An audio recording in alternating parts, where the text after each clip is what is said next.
aqui, alguns dias depois, fazendo uma celebração que começamos há 4 anos, e, na verdade, foi a primeira instituição no Brasil que começou a entrar nesse circuito de celebração do Dia Internacional dos Arquivos.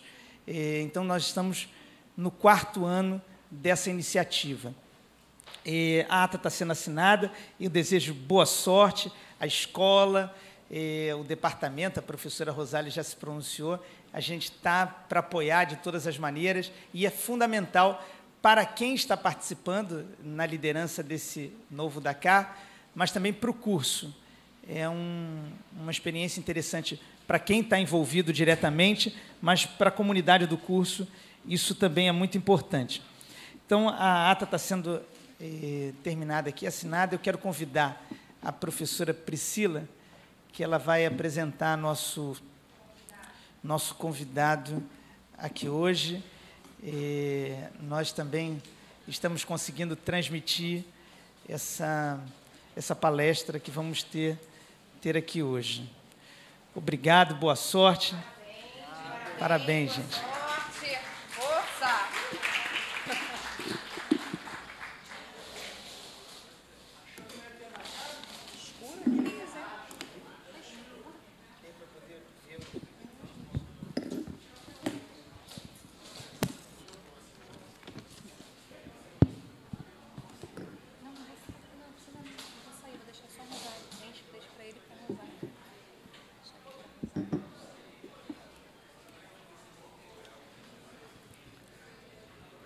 Boa noite alto isso, né, gente? Boa noite a todos e a todas. Primeiramente, eu quero agradecer a presença de vocês aqui, tá? Muito obrigada.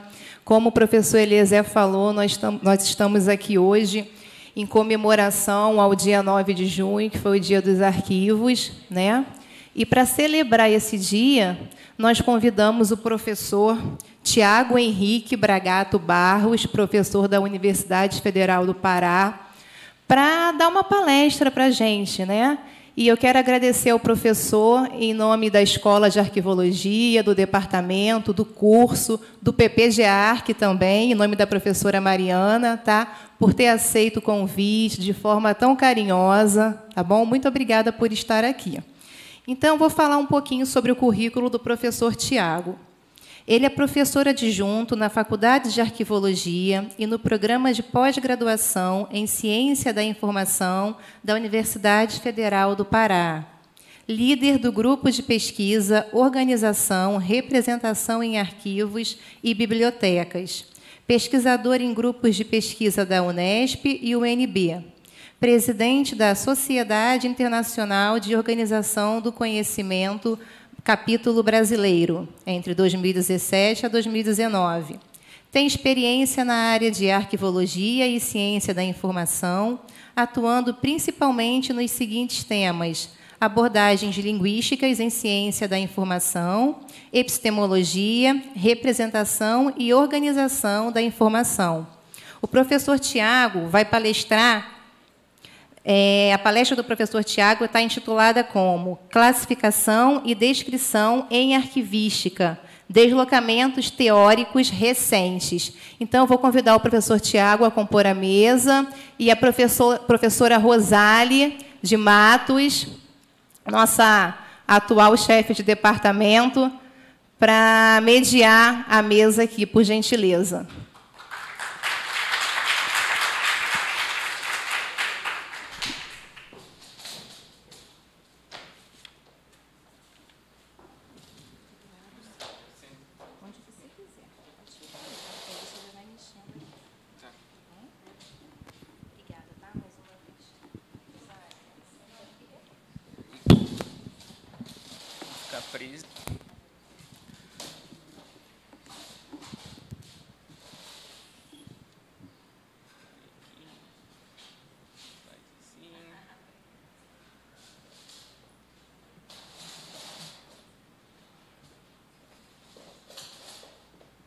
Oi, boa noite para todo mundo.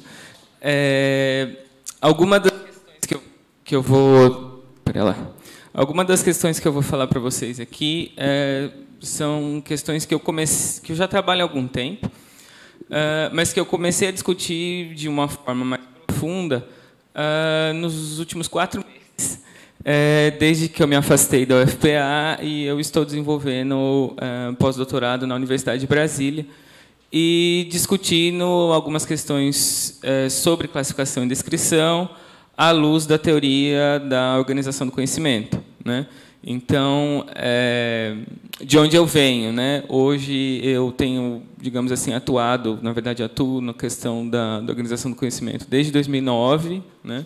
Em congressos, enfim, trabalhando com questões arquivísticas nesse universo, né? Então, uma coisa muito importante de sinalizar aí, não perdendo a arqueologia do horizonte, né? Mas se apropriando de algumas questões da organização do conhecimento, né? E quando a gente vai para as questões teóricas relacionadas à classificação e descrição, né, que são funções primordiais para a arqueologia desde o século XIX, desde antes disso, na verdade, a gente ainda tem, em alguns aspectos, né, algumas questões que não estão resolvidas, né, principalmente em relacionado aos documentos eletrônicos e por aí vai, né. Então, basicamente, é tentar aliar algumas coisas, né, e buscar desenvolver um trabalho mais metodológico, né, nesse sentido, de abordar questões, por exemplo, ontologia, indexação, né, mas, novamente, tendo sempre a questão dos princípios e da teoria arquivística como fundamento, né.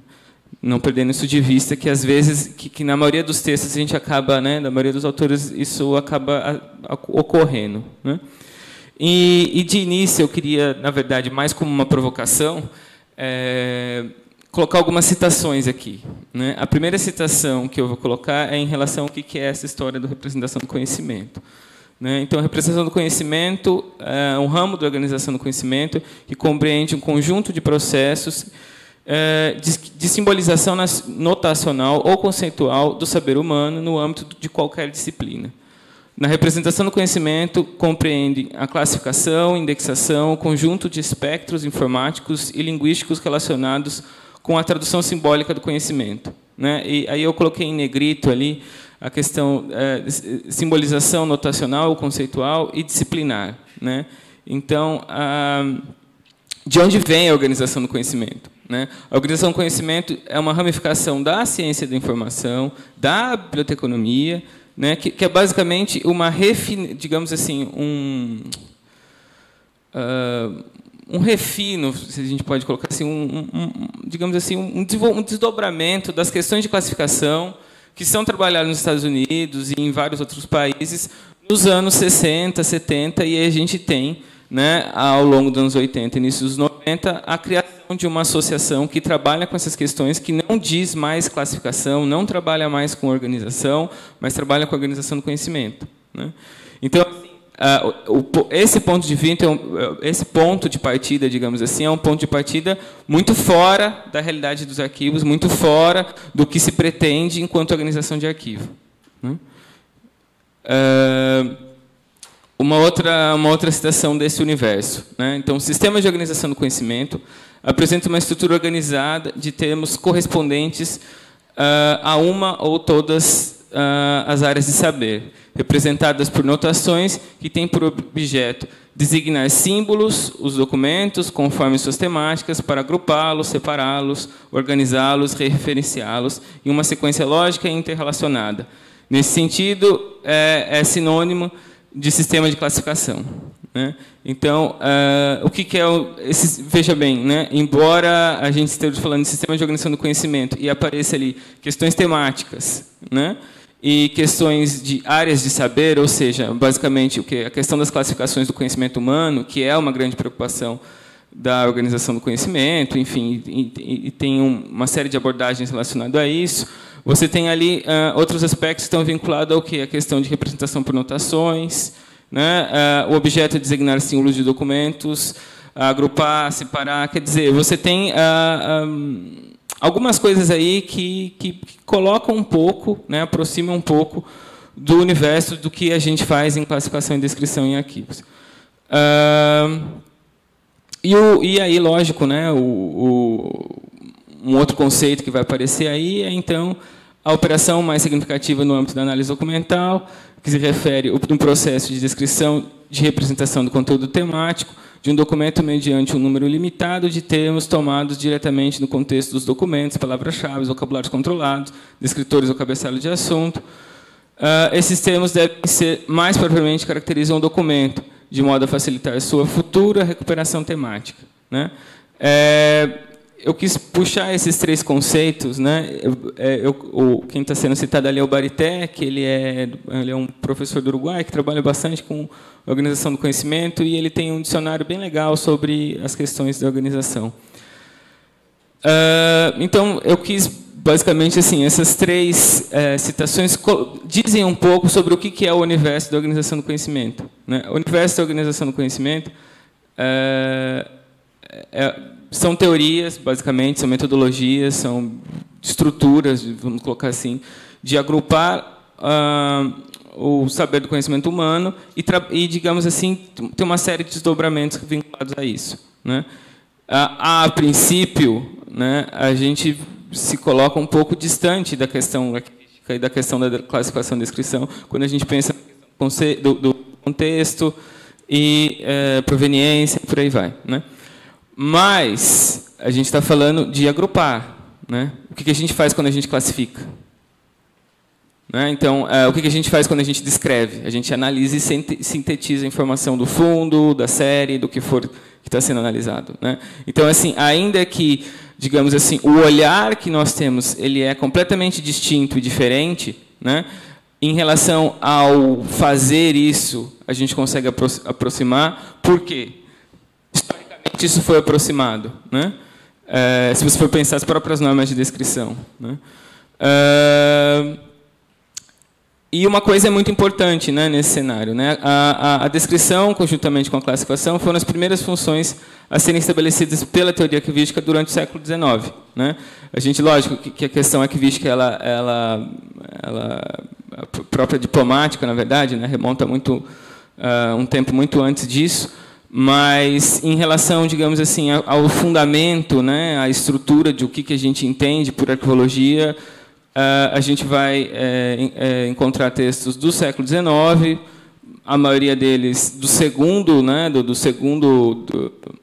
da segunda metade do século XIX, né, com aí, lógico, não esquecendo no Manual dos Holandeses, que agrupa uma série de conceitos, e ele vai trabalhar com a questão da, enfim, né, da classificação e descrição, e isso vai, basicamente, ser uma preocupação da arqueologia, a questão de como se classifica, de como se agrupa os fundos de arquivo, e também como a gente dá acesso a isso, né?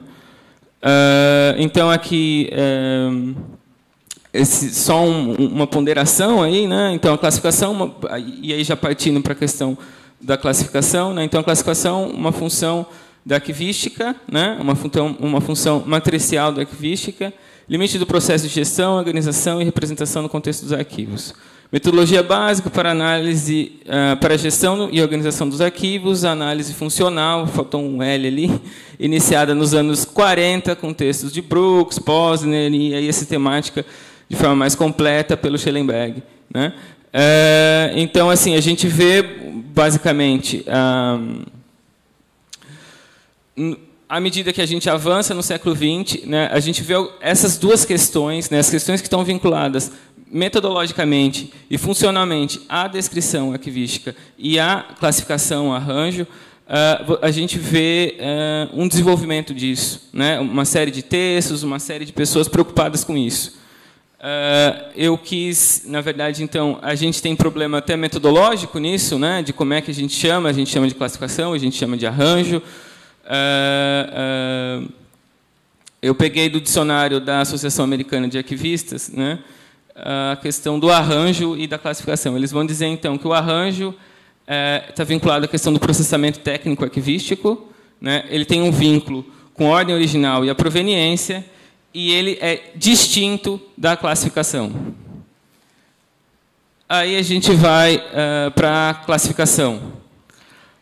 Aí ele vai dizer, nesse glossário, ele vai dizer que, então, Ele fala de um sistema de classificação, que esse primeiro é um sistema de classificação canadense, ele fala da classe, ele fala do código, ele fala da classificação codificada, ele fala da classificação facetada, ele fala da classificação funcional, ele fala de segurança de classificação, né? Ele fala do assunto de classificação, ele fala da síntese da classificação. E aí os termos relacionados a acesso, código, controle de vocabulário, sistema decimal de documentos, desclassificação, taxonomia, e aí distinto de arranjo, né? Por que eu quis trazer esse glossário americano? Porque, basicamente, para sinalizar um pouco, né, a problemática que envolve a questão da classificação arranjo em arquivologia. Quer dizer, a gente, tradicionalmente, digamos assim, né, nos manuais da área, separa uma coisa típica vinculada à questão dos arquivos permanentes e aí a questão da classificação aos arquivos de gestão, né? E justamente por uma questão do código e basicamente da sistemática de arranjo desses arquivos, da sistemática de acesso a esses documentos. Mas é curioso ver nesse glossário, e eu acredito, na minha opinião, esse glossário é um dos melhores que a gente tem na nossa área, né? Ele foi muito bem desenvolvido, né? São quase 30 anos desenvolvendo esse glossário, né?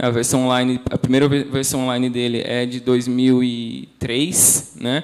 E ele tem melhorado, na verdade, né? Essa versão, que é a versão que eu pesquisei isso essa semana. Troca.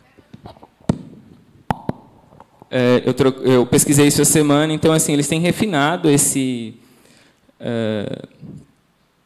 glossário, né? Então, assim, o que me chama a atenção, no caso, lógico, que isso reflete bastante a realidade americana, né? Porque, evidentemente, a realidade americana é o quê, né? E isso a gente vê em dois termos num dicionário. Você tem uma separação muito clara nas atividades que são típicas de arquivo corrente e aquelas que são de arquivo permanente. Inclusive, na questão das associações profissionais, a isso, né? Embora todos eles façam o mesmo curso, né? Tenham a mesma formação. Então, o que acontece, né? O que é curioso aqui é que você chama a questão, quando você joga a classificação, te chama para termos aglutinadores, vamos colocar assim, que estão vinculados à questão de classificação de assunto, classificação facetada, que são o quê? São classificações que hoje, na questão da classificação no âmbito da ciência da informação, são entendidas como classificações da organização do conhecimento, né? O que mais se trabalha em organização do conhecimento é com a classificação facetada, né? Uma conversa que eu tenho tido bastante com o Renato, que está me supervisionando, o Renato da UNB, que está me supervisionando no pós-doc, é o quão existem textos hoje em que discutem a classificação facetada em arquivos, né? Então, digamos assim, nós estamos buscando respostas para os problemas que nós encontramos nas instituições arquivísticas, né? E ainda que, digamos assim, como eu disse, o que é importante é o nosso ponto de vista em relação a isso, né? O ponto de vista do arquivista, né? Não simplesmente, não, a gente vai pegar aqui a classificação facetada do Ranganato e vamos aplicar no arquivo e vamos ver o que dá. Não, o ponto de vista do arquivista em relação a essa teoria, né? E como a gente aplica isso à realidade dos arquivos. E aqui uma citação que diz, uma citação de um texto de 2000, mas que diz um pouco dessa, digamos assim, dessa dificuldade que a gente tem até de como é que a gente vai nomear, né? A escolha da palavra arranjo como nome deste processo é infeliz, denota colocar coisas de um modo aceitável ou uma ordem conveniente. É como arranjar livros em uma prateleira. A palavra classificação também não é satisfatória. Nesse caso, denota o arranjo ou ordenação de coisas por classes e um termo melhor reservado na arquivística para o processo de organizar documentos ativos. Novamente, né, esse texto é de um professor canadense, o Terry Eastwood. Mas no Canadá também tem essa separação das atividades típicas de arquivo permanente, típicas de arquivo de gestão. Inclusive, as instituições são bastante diferentes uma da outra. Embora, novamente, todos sejam formados no mesmo curso, né? Então, assim, na formação deles, eles veem tudo, eles discutem tudo, mas, no entanto, quando eles vão para o mercado, eles vão, digamos assim, se especializar, né? todo records management é um arquivista, né? E o contrário também ocorre, né? Eu lembro quando eu estava na graduação e às vezes falava dessa separação, assim, parecia uma coisa tão como se uma coisa muito isolada, né? Como se são dois profissionais completamente separados um do outro, né? Aí quando eu fui ver a realidade dessas instituições no Canadá, eu falei, nossa, não, né? Não tem nada a ver isso. Eles não são uma ruptura, não tem nada disso. O que acontece é uma questão gerencial, né? Basicamente é isso, é uma questão de ver o espaço, né, de gestão como espaço separado do espaço do arquivo permanente, de memória, né?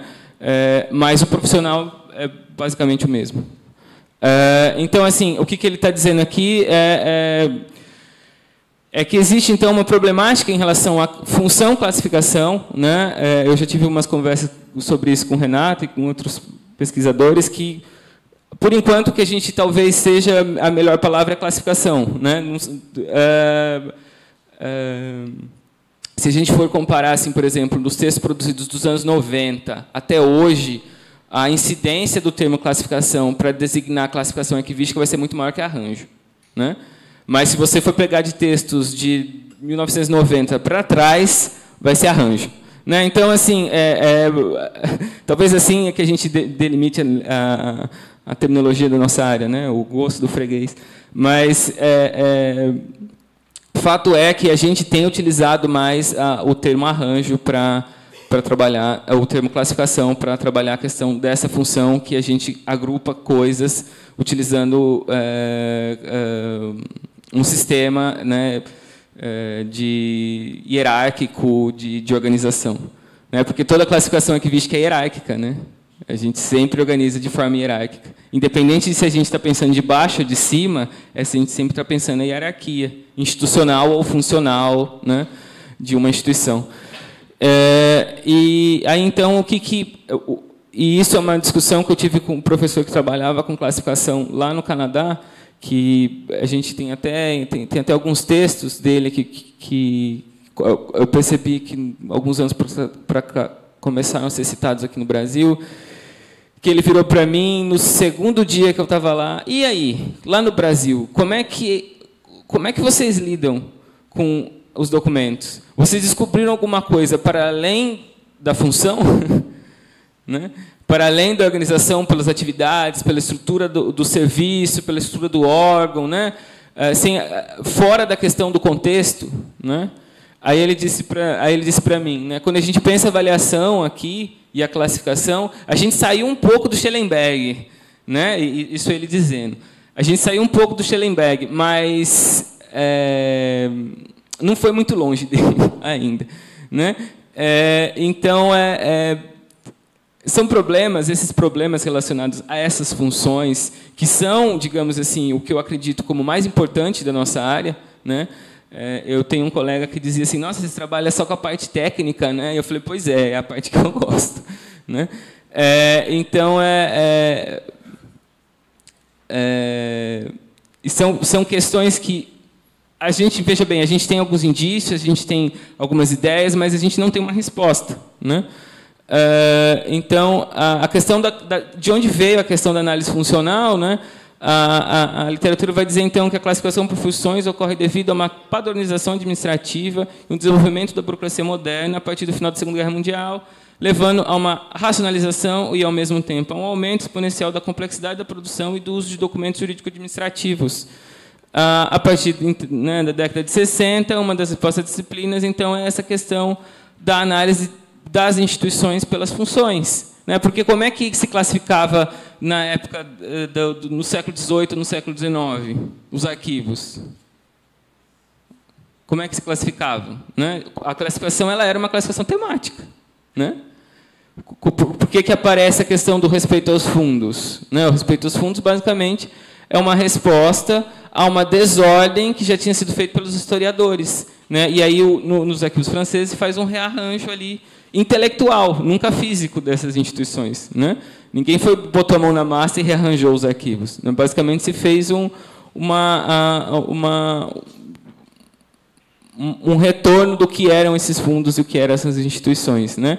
Então, a questão das funções, elas vão surgir de uma administração pública padronizada, né? De que produz formulários, né? O que está vinculado a isso é a questão dos formulários, né? Se você for pensar, por exemplo, na realidade brasileira, isso vai acontecer não nessa época, né? Um pouco depois, né? Eu estava trabalhando começando um trabalho num projeto de extensão com a Polícia Civil do Pará, e você ainda encontrava muita documentação relacionada à questão do RG, né, uma fichinha de identificação do RG. Eles tinham basicamente, acho que 5 ou 6 salas dessa fichinha, né? E eles não sabiam, sem organização nenhuma, goteira, enfim, aquela coisa que todo mundo, né, que todo arquivista conhece bem. E tinha muito desses documentos que não eram formulário, né, documentos dos anos 80. Então, digamos assim, a administração brasileira pública ela sempre foi um pouco mais caótica do que as outras, né? Por exemplo, nos Estados Unidos e no Canadá, você encontra sistemas de classificação da virada do século, baseados não na questão do fundo, mas você encontra um sistema de classificação pensado para organizar aqueles documentos. No Brasil, não é muito bem assim, né? Pela própria história da administração pública brasileira, né? Então, aí um conceito do que é essa função, né? Do que é o que a gente pode entender por função, essa análise funcional, né? A função é qualquer propósito, né? De alto nível de responsabilidade, tarefa ou atividade que endereçada a uma agenda de planejamento de uma instituição, por legislação, política ou comitê.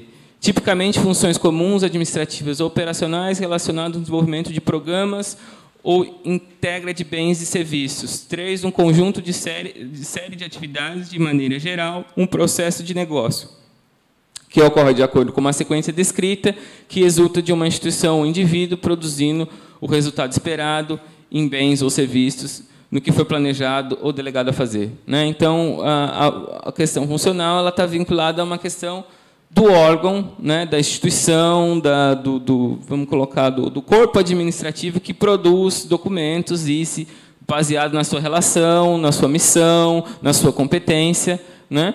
E basicamente é isso, né? E aí a questão da análise funcional, né? E a problemática disso, né? A maioria das atividades organizacionais são repetitivas em natureza. São instâncias de um processo que ocorrem com frequência, né? Então, na verdade, o que é o cotidiano da administração pública, e não só da administração pública, mas como um todo, é o quê? Rotinas administrativas que produzem documento numa estrutura de formulário, né? Numa estrutura de um sistema específico, né? Se a gente for pensar a quantidade de órgãos que utilizam o SEI hoje, quer dizer, todos os documentos têm uma carinha, né? E isso é a rotina. Enfim, essa é a rotina das instituições, né? E isso vai então influenciar numa questão que é a investigação dessas funções, né? Seguida de uma análise funcional de cima para baixo, né, e análise de processos de baixo para cima combinados, né? Então esse é um processo da análise funcional, ele é um processo da arquivologia, que é o quê?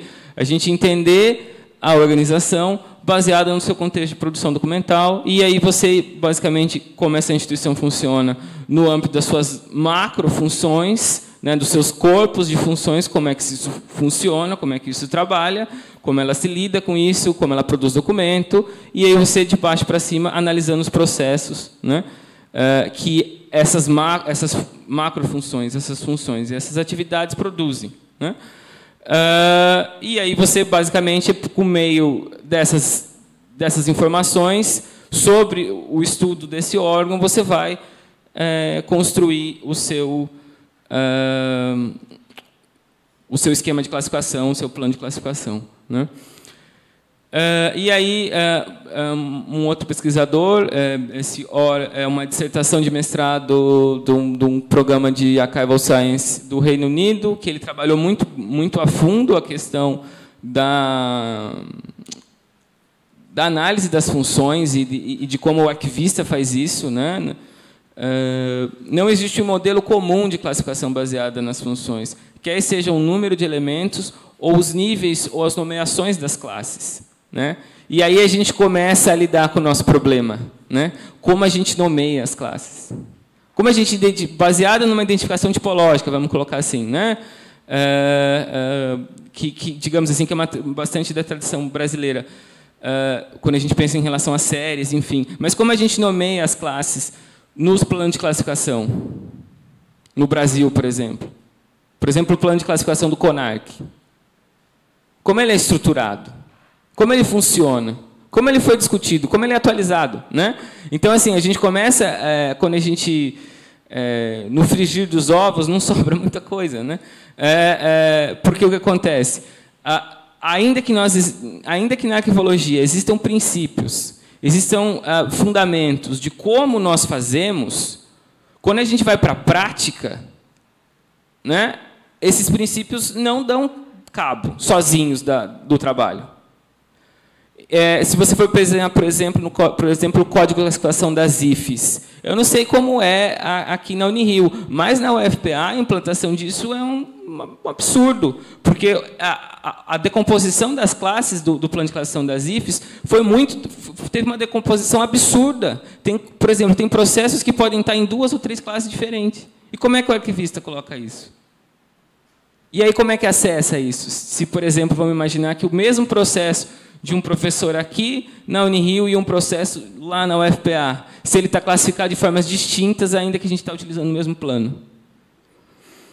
Então, aí, essas são as questões que a gente começa a se deparar, né, quando a gente vai pensar essa função. Né? E aí o Hulley, que ele é um australiano, que ele tem uma literatura vasta sobre classificação e análise funcional, ele vai dizer, é um texto de 93, já meio antiguinho, ainda pouco foi escrito sobre a ciência e metodologia da análise funcional. Né? Isso ele disse em 93. Eu posso dizer, pelo menos no meu conhecimento, que a gente tem pouca literatura. Né? Em literatura brasileira, então, em português em específico, a gente tem pouquíssima discussão sobre isso. Né? E na maioria dos casos, né, as pessoas que vão discutir isso, elas chovem no molhado. Né? Elas ficam repetindo e replicando, às vezes, alguns conceitos, algumas coisas. Né? Como aquele meu colega canadense disse, a gente avançou um pouquinho do Schellenberg, mas a gente ainda está ali. Né? Então, isso é uma problemática que a gente tem no âmbito da classificação. Né? Então, o sistema de classificação, onde todos os grupos de documentos de arquivo pertencem a uma categoria, isso aqui, no caso, os fundamentos da questão da análise das funções. Né? Transições devem facilitar a avaliação documental com base do valor atribuído aos documentos que suportam decisões estratégicas, ao invés daqueles que espelham transações individuais específicas e seguem aquelas decisões. Né? Esse aqui é da tese da Fiorella Foscarini. Ela era, até terminar a tese, ela era arquivista do Banco Central italiano. E aí depois ela saiu do Banco Central italiano e virou professora na Universidade de British Columbia, lá no Canadá. E o que ela está dizendo aqui, basicamente, ela escreveu de outro jeito que o Schellenberg diz no livro dele. Né? Mas ver o quanto, então, a questão do sistema de classificação e o quanto a aplicação... digamos assim, o pensar a classificação reflete na organização dos arquivos. E aí, no caso de como a gente entende as instituições. A classificação é fundamental para entender as instituições, para a gente entender como é que a gente faz gestão, né? Como é que a gente vai fazer avaliação, como é que vai aplicar. Né?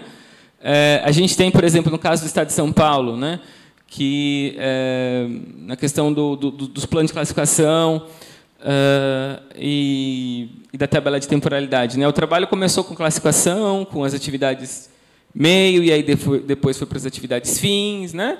E aí veio a tabela de temporalidade, mas assim, é um plano de classificação funcional, mas a aplicação dele foi difícil. Né?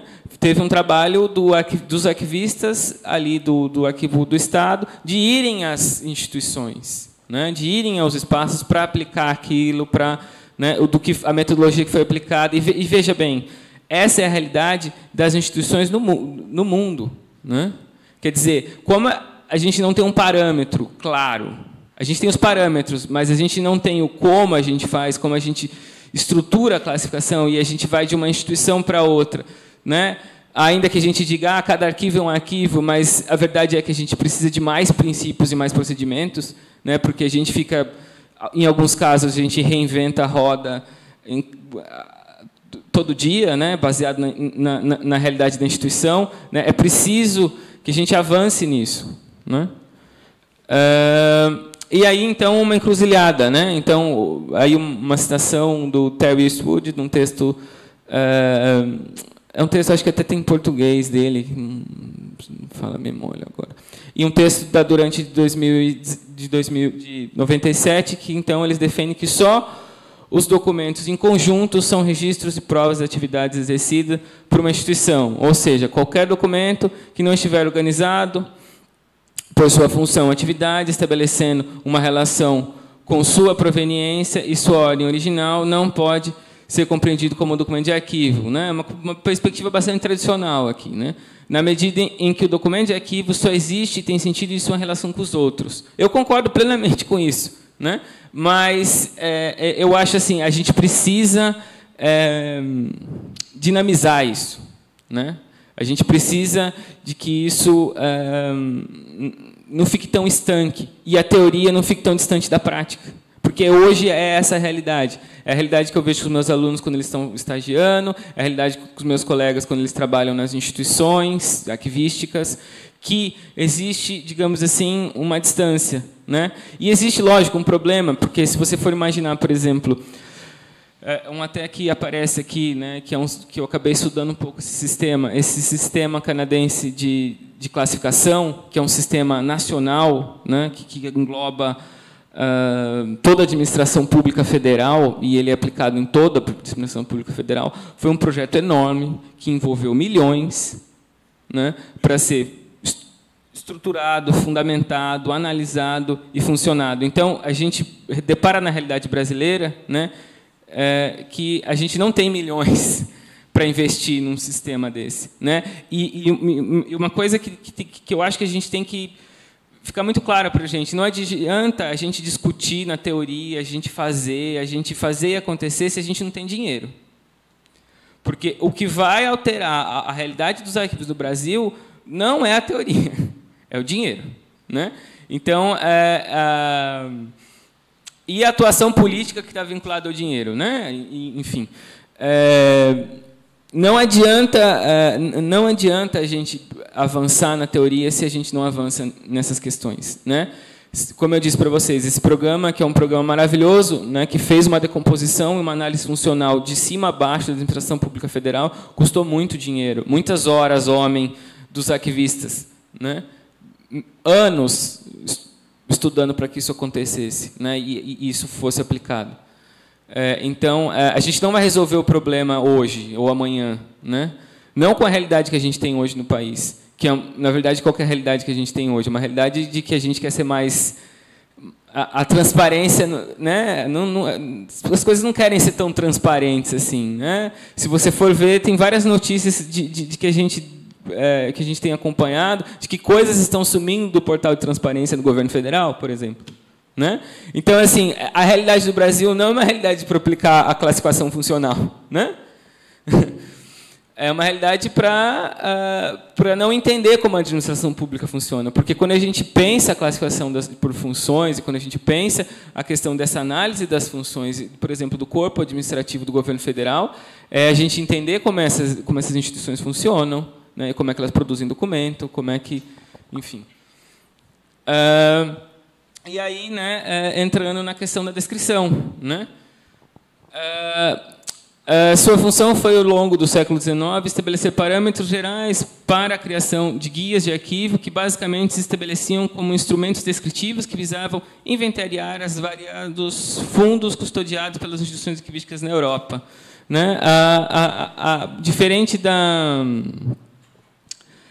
classificação, que sempre foi uma questão que sempre esteve presente na literatura, até pela questão dos fundos, enfim, né? A questão do princípio de respeito aos fundos, a descrição sempre foi uma coisa que ficou escondida, né? Como o próprio arquivista. Então, a gente não encontra nenhuma definição sobre o que é descrição em textos até os anos 80. Você tem o como é que faz, você tem o como é que se aplica, você tem o como é que se desenvolve, mas definição do que é você não encontra. Por que isso? Porque era uma função bastante prática, né? A questão da descrição era basicamente o quê? Poupar ao arquivista o trabalho de, toda vez que chegar uma pessoa procurando documento, você ir parar e ir lá atender ele, falar, olha, esse é o arquivo tal, o que você está procurando, né? Então, é assim que começa a questão da descrição. Basicamente, substituir o trabalho do arquivista.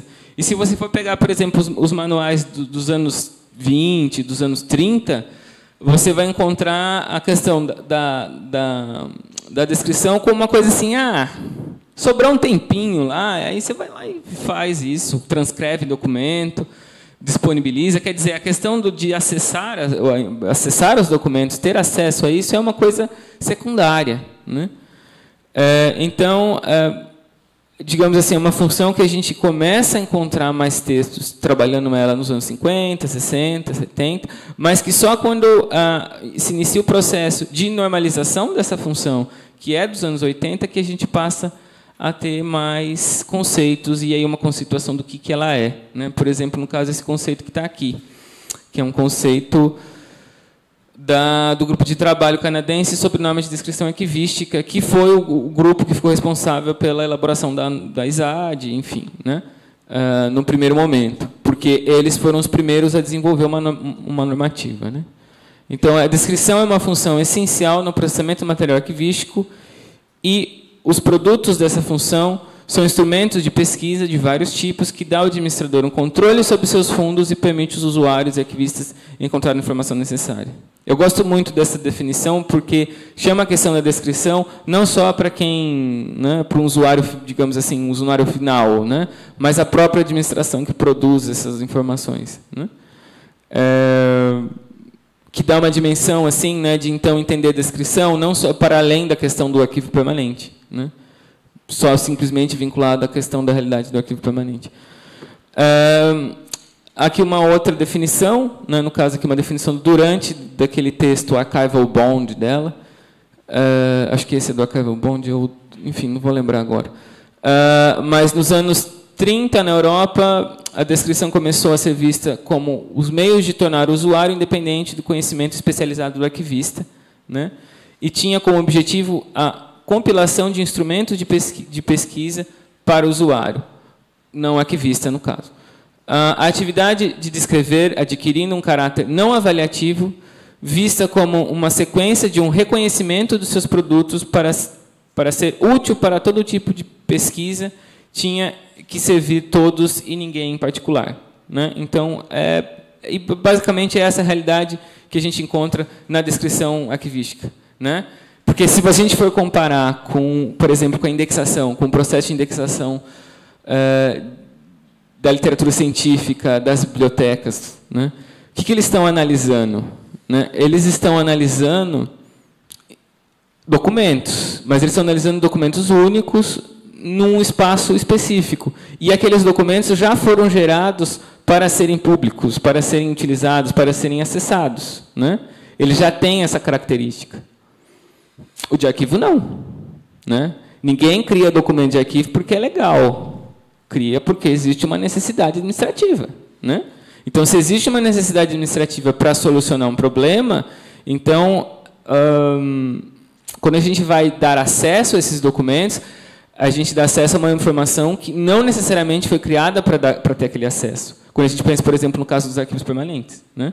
Então, e você pensa sempre em grandes agrupamentos documentais, né?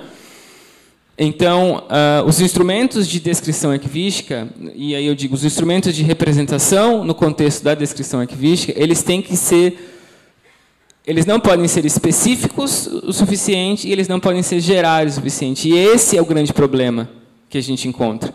Sem contar na subjetividade, né? Eu tenho um outro projeto de pesquisa, que esse é um projeto de pesquisa que tem hoje financiamento da CAPES, que esse projeto eu estou estudando os instrumentos de pesquisa nos vários arquivos brasileiros e fora do Brasil, de como é que eles estão escritos. Como é que se escreve instrumento de pesquisa? E o que eu encontrei como dado preliminar? Existe uma subjetivação absurda, uma adjetivação absurda. A pessoa se deixa apaixonar pelo arquivo que ela está organizando e ela deixa isso claro no instrumento de pesquisa que ela descreve. Isso ocorre muito em arquivos pessoais, nos instrumentos de pesquisa de arquivos pessoais. Isso quer dizer, os nossos instrumentos transbordam a nossa percepção de mundo. Essa é uma realidade que eu estou deparando nesses instrumentos. E isso, então, e veja bem, esse é um problema que a gente encontra ainda, digamos assim, que no universo da organização do conhecimento, e vamos colocar no universo da informação científica, isso aparentemente está mais resolvido, mas você encontra os mesmos problemas, né? Você encontra as mesmas dificuldades, né? No caso da organização do conhecimento, existe uma área de estudo que é essa bias que a gente tem, né? Esse viés que a gente tem quando a gente faz as coisas, quando a gente organiza, quando a gente dá acesso, quando a gente... né? Então, quer dizer, veja bem, digamos assim, a forma como o nosso problema aparece e a realidade do nosso problema é diferente da deles, mas o problema é o mesmo, né? E a dificuldade de fazer isso é a mesma. Então, por exemplo, a questão da adjetivação que eu encontrei nos instrumentos de pesquisa é absurda, né? E aí você imagina para um pesquisador utilizar esses instrumentos, né? Para um usuário. É de complicado, né? Por quê? Porque tem uma postura de quem os fez ali, né? Você tem um viés. E o que acontece? A descrição arquivística, a gente pega uma sala do tamanho desse auditório de documento e coloca em 10 páginas. Quão é específico isso, né? Se a gente, não, hoje a gente tem o ICATON, né? E a gente faz a descrição do ICATON, lindo, maravilhoso. O problema da adjetivação continua, né? A gente continua se colocando no que a gente faz, né? E ainda, no caso, na maioria das instituições que fazem descrição quando sobra tempo, né? Porque a gente tem tanta coisa para fazer, né? Então, se você for pensar assim, eu tive uma orientanda de TCC que defendeu o TCC semestre passado, que ela foi fazer uma pesquisa de como é que estavam os websites dos arquivos públicos estaduais. Num primeiro momento, a gente queria fazer dos arquivos que estavam na região norte.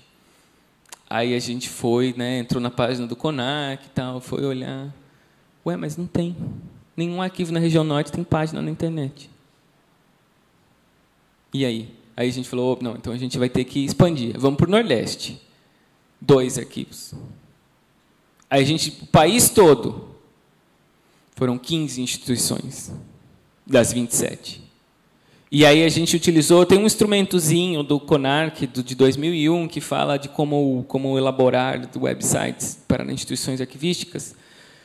É de 2001 o documento. A gente estudou todos os 27, todos os sites, todos os arquivos que tinham sites, né?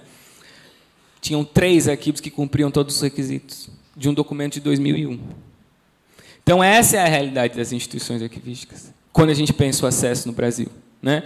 Então assim, esse meu pensamento que eu falei na questão que eu encontrei da adjetivação parece pelo menos está descrito, né? Pelo menos se dá acesso. Então, a gente tem muito problema para resolver, né? Nas nossas instituições, né? Nos arquivos como um todo. E esses problemas passam por essas questões também, né? E então, aí, em síntese, né? Na questão dessa definição. Ambas as definições estão colocadas nas seguintes características, né, descritivas, né? Então, o processo, a descrição como um processo de análise e identificação de organização, um objetivo e um produto, né? Então, basicamente, e isso a gente vai encontrar em todas as funções arquivísticas, né? Tudo está relacionado a um processo que se transforma num produto e você tem, em alguns casos, uma metodologia, enfim. né? Então, o processo de descrição, né? Então, no caso aqui, só fazendo um fechamento, discutir esses conceitos aí que eu apresentei para vocês sobre a descrição enquanto uma função de atividade. Em seus primeiros momentos, tratava-se de uma atividade secundária, né? Vista que os arquivistas eram vistos como guardiões dos documentos, reflexo de todas as questões arquivísticas. Citando essa pesquisa dessa minha aluna, né, essas instituições que não têm site de arquivo, o arquivo não tem site, eu acho que não está muito longe do guardião de documento, né? Num segundo momento, a função passa a ser uma ampliação de importância e profundidade teórica devido, dentre outros fatores, à busca da independência de busca dos usuários, né? Em um terceiro momento, mais recente, ocorre o estabelecimento de normas internacionais e nacionais, pensando em facilitar o acesso, a comutação de dados, o desenvolvimento de sistemas e bases de dados, né, que é o que a gente se encontra hoje com a questão, por exemplo, do próprio Caton, né? Os arquivos, de maneira geral, buscam preservar a identidade única desses documentos, buscando mantê-las de forma que se evidencie as relações entre os documentos e as instituições que produziu. Tá? Nada novo aí. Isso acontece a partir da gestão de documentos e em circunstâncias que os mesmos foram criados e preservados. A descrição arquivística busca, então, informações relevantes para entender as relações entre a identidade dos documentos e sua integridade, quando prova de uma atividade, buscando construir sistemas de representação arquivísticos, né? Então, e como eu disse para vocês, na minha cabeça a descrição está muito além da questão do permanente. Eu acho que a questão da descrição e da representação ela perpassa todo ciclo de vida documental, né? A classificação é uma representação que vai influenciar na descrição. Se o plano de classificação é mal feito, a descrição vai ser mal feita. Então, assim, você tem todo digamos assim, toda uma estrutura de atividades que se intercalam e se interrelacionam e que, às vezes, por exemplo, no caso da graduação, pelo menos para mim, eu lembro disso, parecia como se fosse fosse uma caixinha, né? Quer dizer, cada função uma coisa separada, e ali você vai, não, de repente, plim, magicamente você vai ali fazer, não, agora estou descrevendo, parei de classificar, né? Então, quando a gente vai para a prática, a realidade é muito diferente disso, porque a arquivista só apaga incêndio.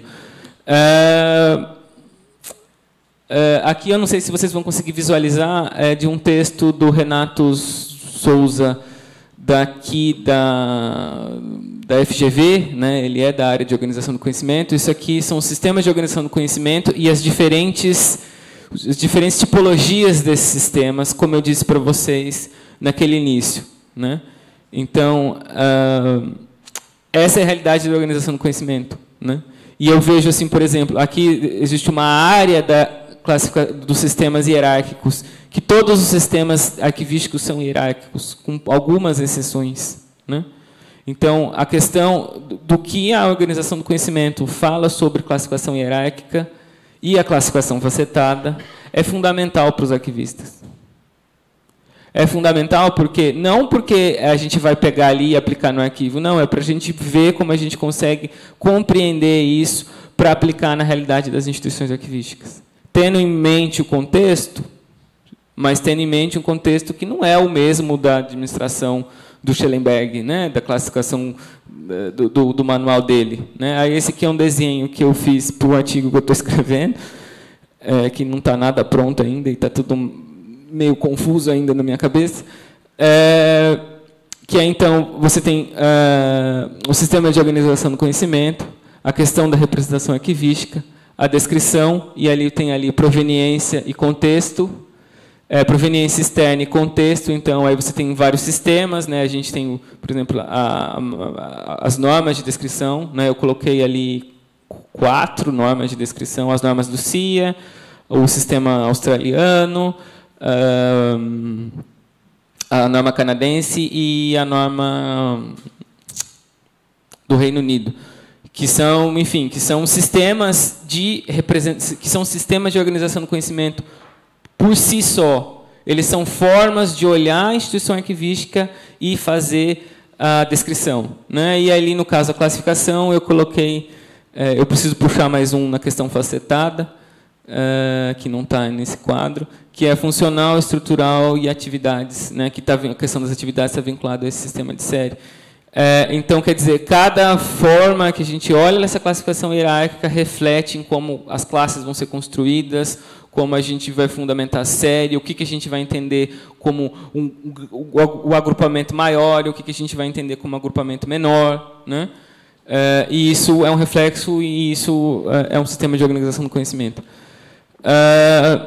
Então, a organização do conhecimento é arquivística, né? A organização do conhecimento e representação do conhecimento. A organização e representação do conhecimento é uma área que contribui de forma fundamental para o desenvolvimento de metodologias, para o acesso da informação, e, nesse sentido, tem apresentado uma série de desdobramentos para o desenvolvimento de linguagens, estruturas, classificações, ou seja, sistemas de organização do conhecimento. Então, assim, é importante destacar que a área de organização do conhecimento tem trabalhado nos últimos 30 anos sobre a questão da classificação. E ainda sobre a classificação, não só vinculada a uma classificação, não, é uma biblioteca, é uma coisa... Não tem nada a ver com isso, é a questão da classificação em si. A classificação enquanto uma força humana, né? Porque a gente classifica conforme a gente aprende a falar, né?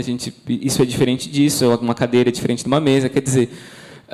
Então, e eu acho que tem bastante coisa ali que pode contribuir com as questões de classificação em arquivologia.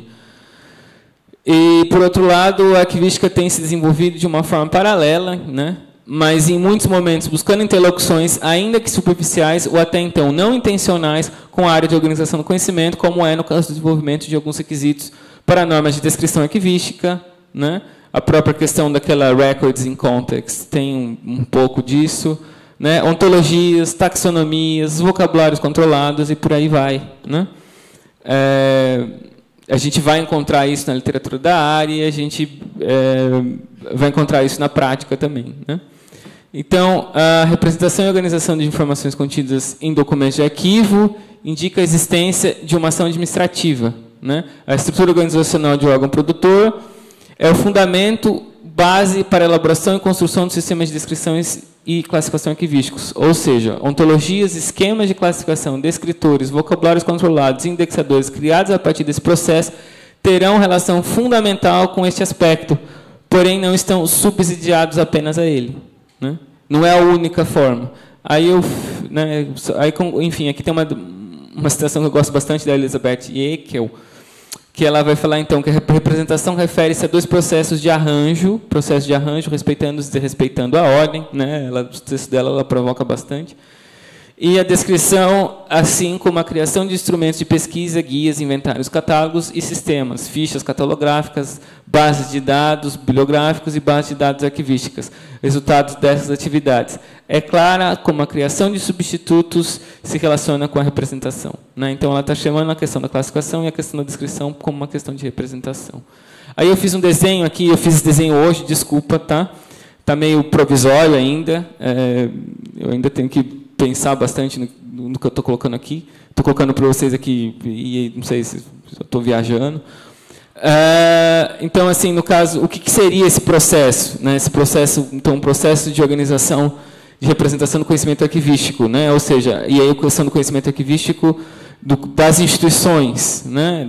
Seria, então, os processos que estão vinculados, de um lado, né, os esquemas de classificação, análise, as questões de contextos que estão vinculadas à questão da classificação. Do outro lado, a descrição, né, que está vinculada às questões de indexação e ontologias, né?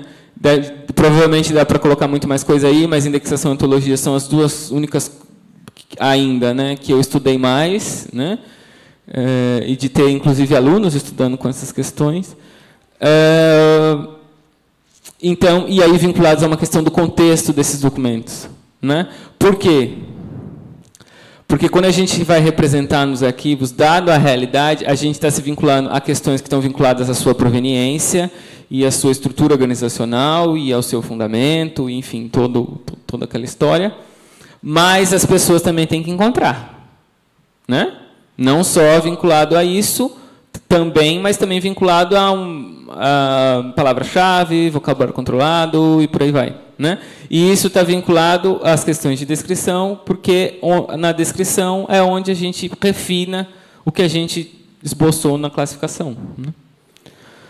Então, concluindo sem concluir, a arquivística possui um desenvolvimento teórico recente no que se refere às suas bases conceituais e seu desenvolvimento metodológico. Não é? Se a gente for pensar no caso da classificação e descrição, a gente vai, como eu disse, a nossa área, a gente tem muita coisa na prática e na aplicação disso, e na teoria a gente tem, digamos assim, discussões muito mais recentes. Né? A grande maioria dos conceitos em arquivologia eles vão surgir a partir dos anos 80. A gente não encontra muitos conceitos anteriores a isso. Então, embora a gente está falando de práticas que remontam a 2 séculos atrás, né? Então, buscou-se apresentar para vocês aqui aspectos integradores dessa teoria arquivística, passíveis de relações com a organização do conhecimento, visando uma apropriação por parte de ambas as áreas, né? Uma vez que os arquivos tornam-se um espaço de aplicação de metodologias da organização do conhecimento e a arquivologia ganha um novo espaço de discussão dos seus preceitos histórico-conceituais relacionado a essas questões. Há uma ponderação importante a ser feita para vocês, né? A visão que aqui é apresentada trata-se de horizontal, né? Ou seja, 2 áreas com a possibilidade de intersecção. Né? Não compreendemos de maneira alguma um pertencimento. Tá? Até porque não foram assim que essas áreas se desenvolveram. Né? A organização do conhecimento é um espaço de amadurecimento dos processos de organização tipicamente vinculados à informação científica.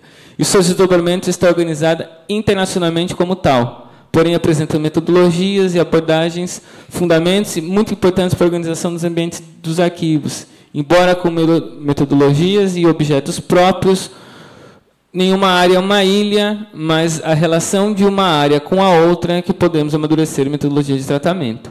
Né? E é isso, as referências ficaram muito longas.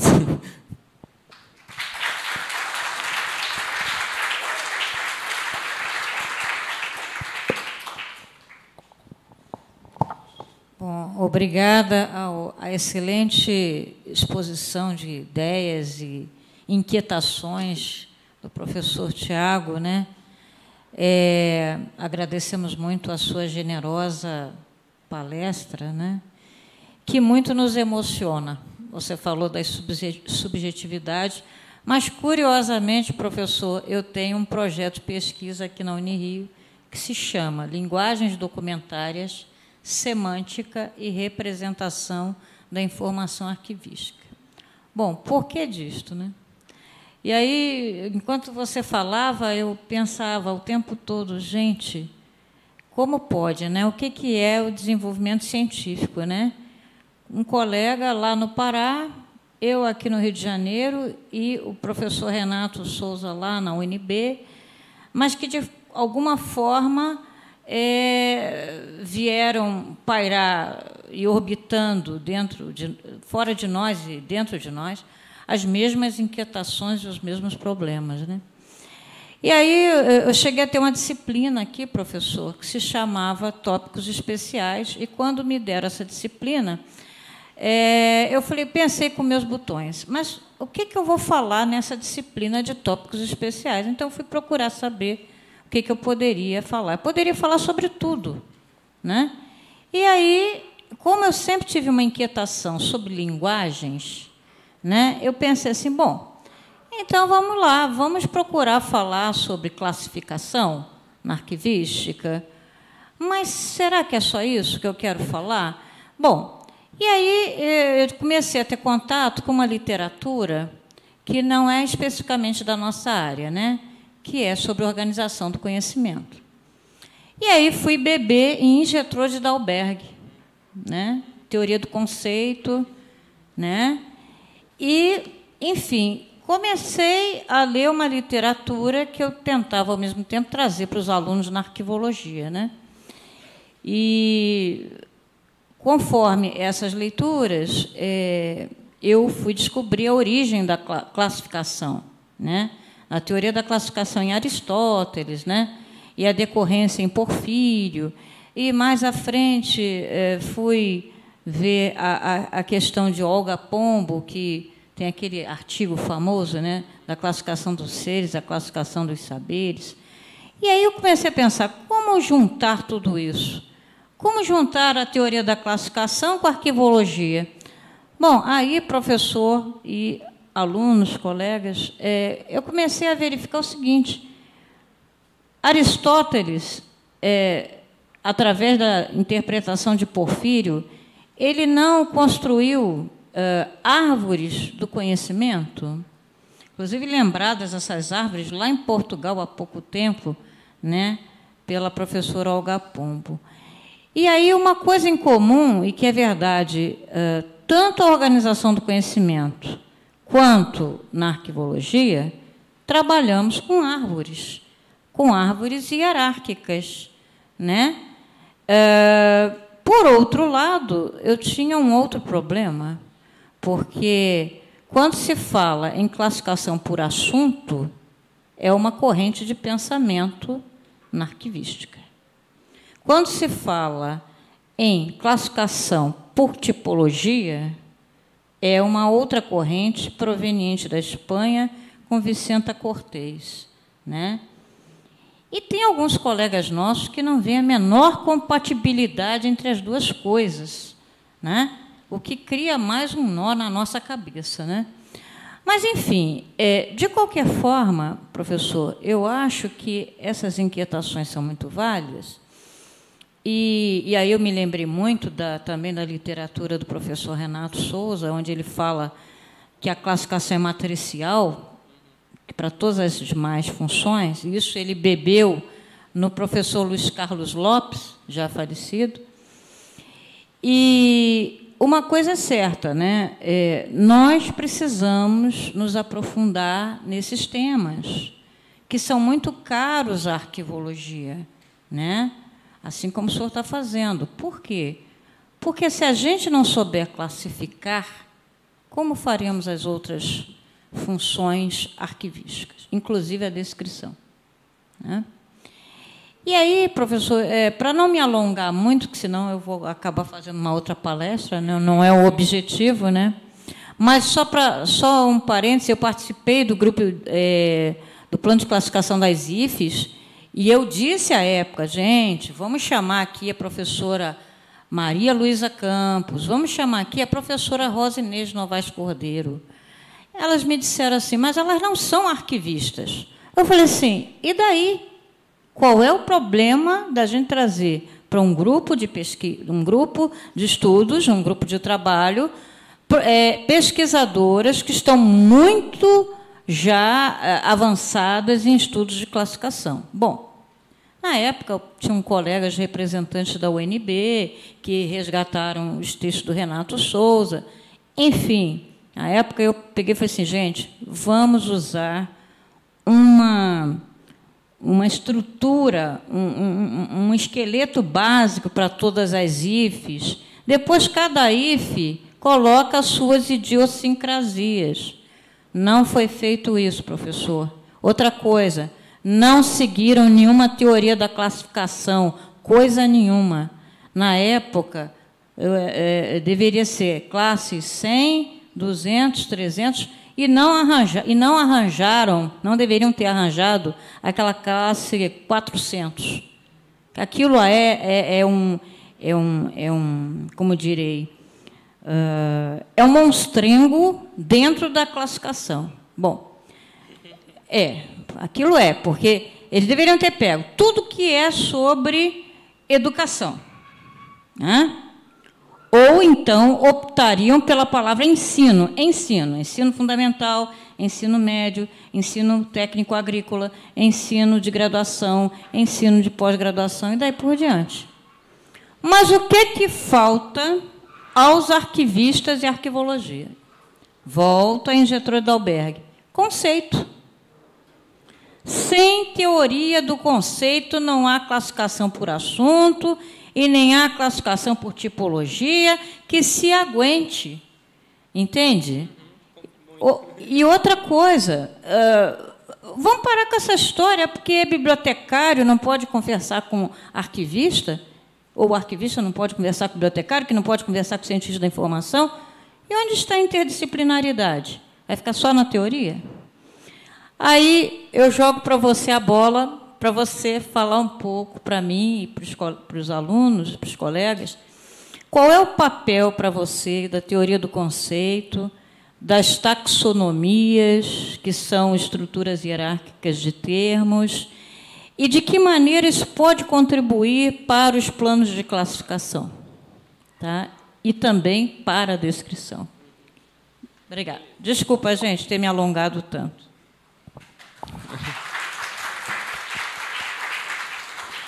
Então, eu tenho... O que a gente está fazendo, né, sobre essas questões?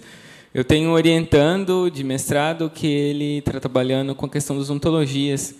Ele está trabalhando com as ontologias de uma forma geral, né? Ontologia foi moda na ciência da informação há um tempo e sumiu, agora não se fala mais. E ele está trabalhando na ontologia de uma forma bastante particular.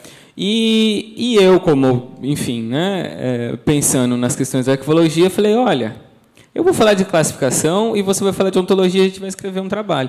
E aí a gente escreveu um trabalho que vai apresentar agora na ISCO Internacional sobre essas duas questões, a questão da ontologia e a questão da classificação arquivística. E o que a gente se deparou? A teoria do conceito é fundamental. Né? Por quê? Porque o que acontece? A questão do que... Porque aí, lógico, né? Aí é a visão um pouco contaminada das conversas com ele, porque ela tem uma visão muito tradicional do que é uma hierarquia, do que é uma estrutura de classificação, de como é que... E a visão que ela tem em relação a isso é uma visão que é fundamental na arquivologia, né? É fundamental que a gente passe a ter essa questão, né? Quando a gente vai lá, isso é importante para a classificação. Agora, para descrição é o contrário, né? Essa questão dessa estrutura hierárquica, dessa estrutura rígida, vamos colocar assim, já não é tão... Ela é importante no contexto quando a gente pensa no grupamento dos documentos, mas ela não é tão relevante para quem acessa. Ali, o que está, por exemplo, uma pessoa que está buscando informação, fazendo estudo estatístico, fazendo estudo sobre o DNA de uma região, e aí utilizando documentos de arquivo, que isso, enfim, é uma área muito grande na medicina hoje, né? Que é utilizando documentos de arquivo. Então,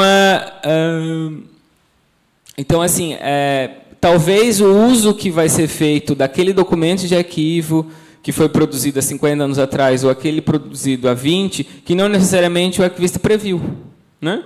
Então, aí eu acho que a flexibilização em relação à questão dos instrumentos de descrição tem que ser maior, né? Não basta, na minha concepção, não basta simplesmente a gente descrever os 5 níveis da Nobrad, e aí colocar lá a palavra-chave, enfim, né? Eu acho que a gente tem que ir muito além disso na descrição, né? Porque nossos instrumentos de descrição ainda são muito rudimentares, no ponto de vista de concepção deles, né? Do ponto de vista do que eles são, né? E a gente tem muito para avançar, né? E eu acho que a questão da teoria do conceito e de algumas coisas que estão sendo discutidas hoje no âmbito da organização do conhecimento são interessantes de serem estudadas no contexto da arquivologia e aplicadas e refletidas e redefinidas e redesenhadas, né? Porque eu acho que a gente não pode pegar nada e simplesmente aplicar, né? Eu acho que a gente tem que sempre refletir sobre a nossa realidade e aí ver o que acontece, né? E enfim, algumas coisas eu estou tentando fazer com meus alunos. Se a gente vai chegar em algum lugar legal, se alguma coisa que vai ser útil, eu não sei, né? Mas vale a tentativa. O percurso é o que vale, né? Enfim, esse meu aluno ele teve um problema grave com a questão da dissertação. Ele falou: não, eu cheguei no fim e descobri que o que eu fiz, tudo que eu fiz, na verdade, não estava errado, né? Eu estou errado no que eu fiz. Eu falei: puxa vida, então você chegou mais longe que muita gente, porque descobriu que o que você está estudando e o que você está tentando aplicar não funciona do jeito que você imaginou, né? Queria que toda a dissertação chegasse nesse resultado, né? Eu brinquei com ele. Então, eu acho que é o papel nosso, né? Só que, como eu disse antes, não adianta a gente discutir na teoria, não adianta a gente tentar avançar metodologicamente a área se a gente não tem dinheiro. Obrigada, professor. Eu vou abrir, então, aqui para o auditório. Quem queira vir fazer alguma pergunta para o professor Tiago, por favor, se identifique e vem aqui à frente para conversar com a gente, por favor. Vem aqui. Eu não sei se está funcionando. Tá. Professora Fernanda vai falar aqui para a gente. Boa noite, Tiago, tudo bem? Eu sou Fernanda e eu ministro a disciplina de classificação aqui no curso da Unirio. Certo. E classificação de documentos arquivísticos, né? E aqui a gente tem uma visão, vamos dizer assim, um tanto quanto ainda tradicional, de separar a disciplina de classificação de documentos arquivísticos e a disciplina de arranjo e descrição, né? Você apresentou aí, né, essa dicotomia entre os conceitos, né, de classificação e arranjo. E muitos autores já estão questionando essa né, diferença conceitual. Renato Tarcísio é um deles, né? Belotto é uma outra autora que vai justificar que essa diferença não cabe, justamente porque nenhum documento nasce para ser permanente, né? O documento ele é permanente porque ele já passou inicialmente pelo ciclo de vida corrente, intermediário, e foi avaliado como permanente. Enfim, mas na literatura, a maioria, né, dos autores, inclusive o Renato identificou em torno de 27 definições do que seria classificação, né? Até em relação à terminologia e à definição da classificação em si, ainda existe uma certa confusão internacionalmente, né? E um dos pontos de convergência que ele identificou como sendo algo que unia esses autores é justamente essa diferença conceitual entre arranjo e classificação. E muitos desses autores que defendem essa diferença sempre aproximam a discussão da descrição ao arranjo, né? Ou seja, só os arquivos permanentes são descritos, como se os arquivos de gestão, correntes, intermediários, não precisassem ou não devessem ser descritos. E aí, o que acabou se convencionando fazer, e aí eu falo mais até da minha prática nos arquivos aí, pelos quais eu passei, né? A gente acaba muito vinculando a descrição nos arquivos correntes e intermediários ao que a gente chama de métodos de arquivamento, que enfim, normas de ABNT alfabéticas, os métodos geográficos, os métodos decimal, duplex, todas aquelas norminhas que muitas das vezes não são métodos de arquivamento, mas são notações, acabam sendo notações, né?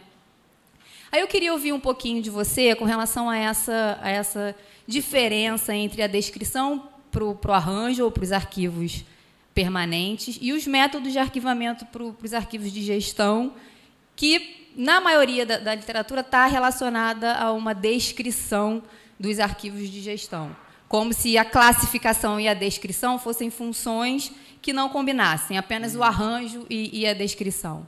Queria ouvir um pouco o que você pensa nos seus estudos com relação a isso. Tá. Obrigada.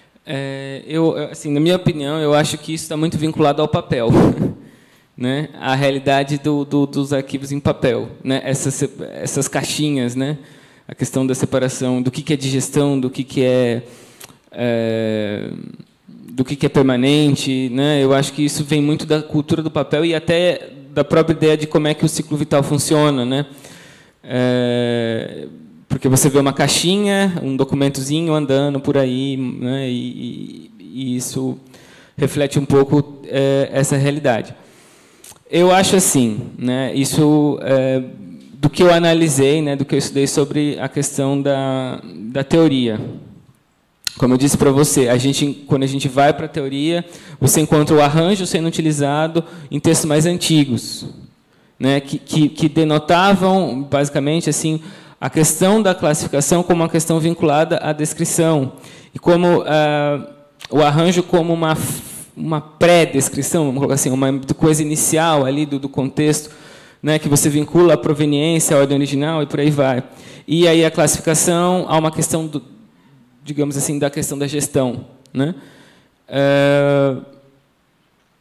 Eu acredito que, quando eu dou essa aula, né, eu dou aula de classificação, no curso da UFPA e no curso da Unesp, que eu já tinha dado aula antes, não tem essa separação, né? Você tem uma disciplina de descrição arquivística e uma disciplina de classificação arquivística, né? No caso da UFPA, a gente tem uma disciplina de classificação arquivística e 2 de descrição, que chama representação arquivística, que a gente vai discutir questões um pouco dessas questões aqui. Então, assim, no caso do que eu entendo, eu acho que a gente está falando da mesma coisa, né? O que a gente tem de diferente, digamos assim, é talvez o objetivo, né? Porque quando a gente está fazendo o plano de classificação na gestão, o objetivo é o quê? Uma organização rápida, um acesso rápido que auxilie na hora de avaliar, né? E no caso aí, basicamente, com uma função que nos liga a todo o processo de gestão documental e todo o desenvolvimento que isso vai ter. No caso da descrição, aquilo ali vai servir como fundamento para você fazer a descrição, né? Toda aquela classificação que foi feita da estrutura do órgão, todo o estudo, enfim, tudo que foi estudado ali. Então, eu acho assim, que é a mesma coisa, mas o objetivo o objetivo na gestão é um e o objetivo no permanente é outro.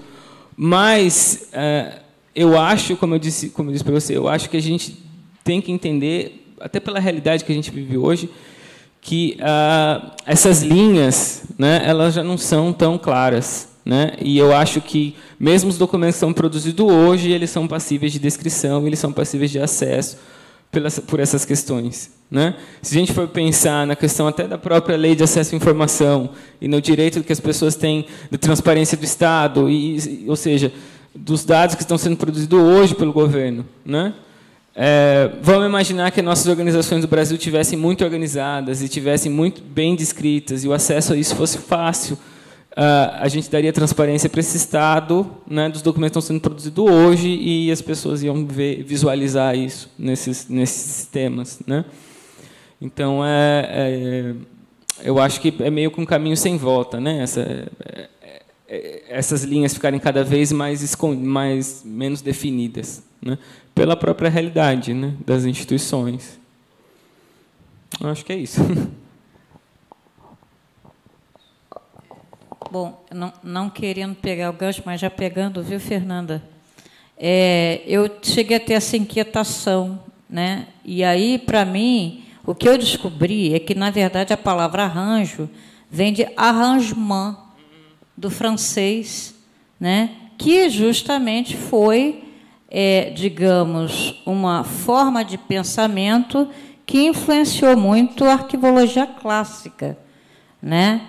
Porque quando se começa a discutir que não importa falar classificação tanto no corrente, intermediário e permanente, né, se rompe com esse estigma de ter, como na cultura anglo-saxônica, né, record manager e archives, né? Então, não precisa ter essa dicotomia, porque, na verdade, num sistema de informação, o que você tem é a informação que circula e que vai ter que ser recuperada para o usuário.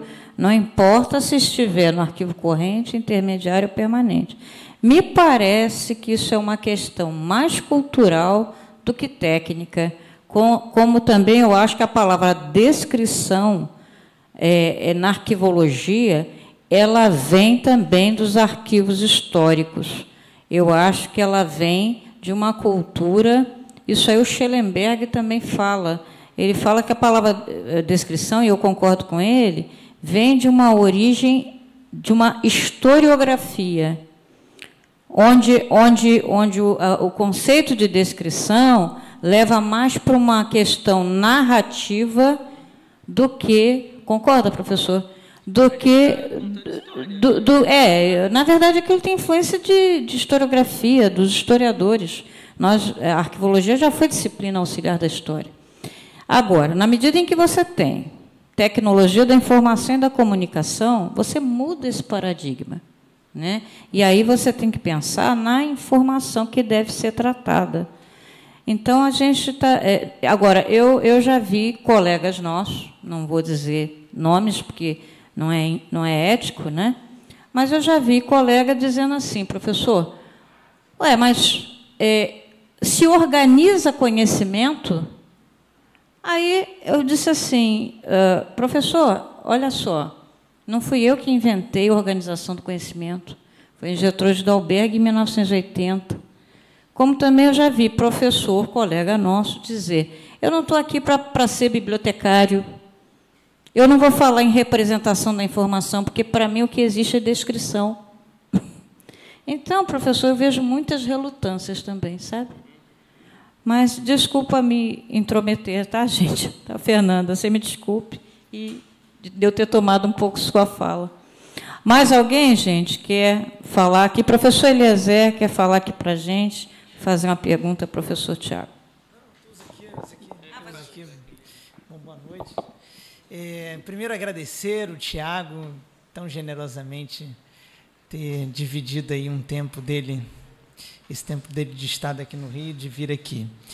Mas eu queria fazer uma provocação, acompanho as coisas que você tem produzido desde o seu doutorado e, bom, já encontrei em alguns momentos dos seus trabalhos, tanto você citar autores que tentam apresentar essa categoria, representação, para nosso campo arquivístico, que tem que ter bem circunscrito, né? Ela tem muitos investimentos filosóficos sobre ela, mas representação.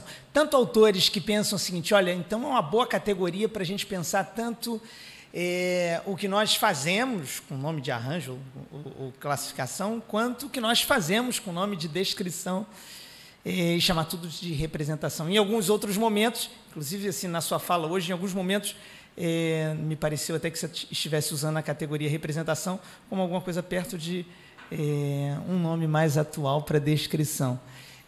Mas, de fato, assim, como é que você enxerga essas duas possibilidades de nos apropriarmos da categoria representação arquivística? Por um lado, é possível pensar nesse processamento técnico muito comum das instituições custodiadoras e um outro mais circunscrito à própria descrição arquivística. Valeu. Olha, Eliezer, eu não tenho resposta. Né? Então, assim, é uma coisa assim, no começo, realmente, em algumas coisas, eu fiquei pensando, olha, eu acho que está muito vinculado à questão da descrição, né? Então, porque a gente representa mais na descrição, quer dizer, a gente tem mais informações sobre o arquivo, sobre o titular do arquivo, se é um arquivo pessoal, enfim, a gente busca sintetizar e analisar mais aqueles documentos. Então, aí me vem a representação. Hoje, eu acho que o ideal seria, talvez, a gente entender a questão sobre o viés, assim, talvez uma representação do conhecimento no contexto da arquivologia, alguma coisa nesse sentido, porque aí englobaria as questões da classificação e aí engloba as questões da descrição, como questão aliada, um pouco aquele desenho que eu fiz ali, né? Aquela questão, quer dizer, todo aquele conjunto, então, que está vinculado a uma série de procedimentos, de instrumentos vinculados à classificação e uma série de procedimentos e instrumentos vinculados à descrição, né? Então, tudo isso ser basicamente o quê? A ação do arquivista de buscar representar o arquivo, né? De representar essa instituição, de representar as relações dela, como é que ela funciona, como é que ela produz documento e por aí vai. E isso está aliado às questões no universo da gestão e no universo dos arquivos permanentes, né? Não da mesma maneira, mas mais próximos ali, né? Eu acho que é isso. Mas, assim, eu não sei, né? E não sei se eu vou saber também, né? Assim, uma coisa definida, fechada, porque, como eu disse, né, o percurso é legal, né?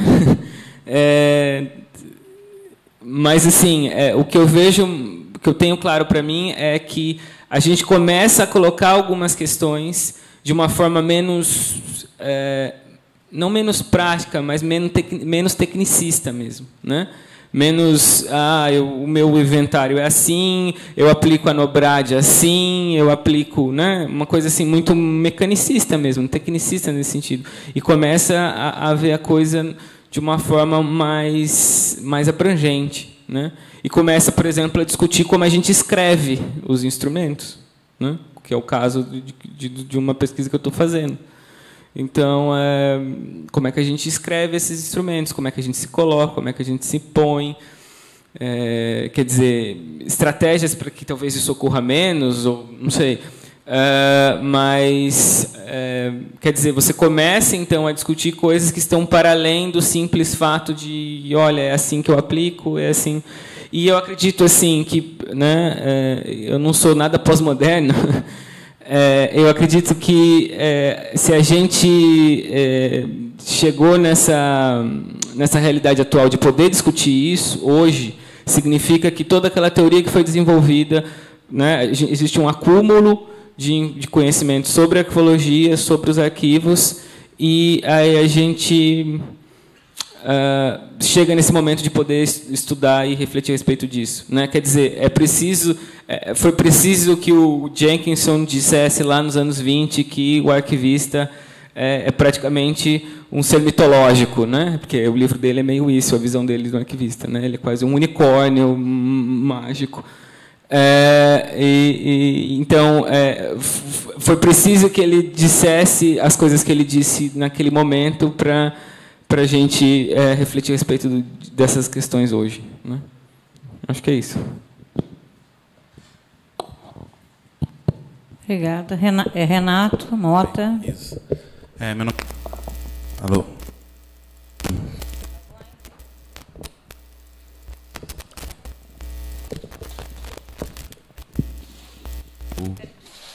Acho que deu, só não mexia. Professor Tiago, eu acompanho... Agora melhorou. Eu acompanhei uma palestra que o senhor fez lá no Congresso Nacional de Arquivologia e pude conhecer seu trabalho, que era sobre imagem, análise de diálogos, né? Mas a sua palestra, hoje, ela traz um enriquecimento para nós. Eu sou arquivista, sou aqui aluno do PPG-Arc, sou mestrando no PPG-Arc, e arquivista da Universidade Federal Rural de Pernambuco. E o trabalho que você trouxe, de fato, percorrer por essas questões que está no bojo do ser arquivista, eu acho é muito pertinente. A gente tem que percorrer e estudar cada vez mais, uma grande contribuição. Me chamou também a atenção quando você pontua a questão do dinheiro, né? E aí, no dinheiro, a gente... O que está por detrás disso? É você ter capacidade para efetivamente consolidar uma infraestrutura para que efetivamente esse conhecimento teórico se dê em relação às questões da prática arquivística. Mas, para além disso, eu acho que tem um terceiro elemento que você tocou muito, assim, en passant, que é a questão política, né? A gente pode ter o dinheiro, a gente pode ter toda a questão teórica e refinar a questão do que é a classificação, arranjo, todas essas questões, mas, efetivamente, por dentro da Rede Nacional de Arquivistas, das IFES, a gente percebe que essa situação heterogênea de cada instituição, né, das instituições federais de ensino superior, para alguns arquivistas é um trabalho mais penoso. Por quê? Porque, efetivamente, a representação política ou a autoridade política não é reconhecida pela questão hierárquica, estrutural das instituições e de cada instituição. A minha, por exemplo, que é centenária, ela não visualiza a questão hierárquica do arquivo dentro da instituição. Serve como arquivo corrente, intermediário e permanente simultaneamente. E para isso é fundamental a gente traçar as estratégias políticas no sentido de... Não adianta você chegar para uma instituição que ela é, por si só, hierárquica, né? Ela tem camadas, os docentes, os técnicos administrativos e os estudantes, e dizer, não, tem que ser feito dessa forma. Para algumas instituições não servem. E aí você tem que pensar as estratégias. E aí é o plano de desenvolvimento institucional, o arquivista tem que ter essa proatividade em relação ao seu papel enquanto arquivista. Então, há múltiplos papéis que é o grande desafio nosso, né? Como fazer. Então, parabenizar pela palestra. Obrigado. Olha, eu acho assim, a questão política, eu passei en passant porque não era o meu objeto, né? Mas a questão política é fundamental, né? Porque, e no caso assim, das IFES, hoje ainda é pior ainda, né? Porque a universidade virou espaço de resistência, né? Então, isso para o bem e para o mal, inclusive, né? Porque a questão hoje da resistência nas universidades, né? Eu não sei quem vai ser o próximo presidente, mas me dá medo, né, de quem que vai ser e o que ele vai fazer com as universidades públicas, né? Com as universidades federais. Então é muito complicado, né? Se o seu gestor na sua instituição, na sua universidade, não tem a percepção da importância da realidade ou, no caso, do dinheiro que deveria ser investido em arquivo, você imagina o cara lá em Brasília que está mais preocupado em colocar a mão no dinheiro, né? Então é muito complicado, né? A questão política é muito complicada e assim, é uma coisa que eu sempre falo para os meus alunos, assim como eu fui, né, na época da graduação e um pouco antes disso, a gente tem que militar pela área, né? Arquivista não pode ser pacífico, né? Porque as pessoas não sabem o que a gente faz, as pessoas não nos conhecem. Enfim, a gente não é um médico, a gente não é um advogado, né? Então a gente tem que justificar sempre por que a gente está aqui, o que a gente faz, por que a gente é importante e por que a gente é importante para a democracia, inclusive, né? Então é fundamental isso e me preocupa muito porque eu vejo hoje a área muito apática, né? E isso parece, né? É um problema que a gente vê na questão que tem, né, aqueles estudos sobre essa crise da representação, né, das entidades, né, o desmonte disso também, na verdade, né. Então é muito complicado, né. Hoje a pessoa, né, estava conversando com um amigo outro dia sobre isso. Hoje a pessoa consegue protestar na casa dela de cueca, né. Então não dá para, você não pode protestar de cueca da sua sala. Isso não é um protesto, né. Então, assim, e isso, nessas gerações atuais, isso ainda talvez é mais alarmante, né? Eu lembro de ler um texto no New York Times uma vez de que a gente vai ser uma democracia utópica, né? De que as pessoas vão decidir as coisas com um clique. Não sei, mas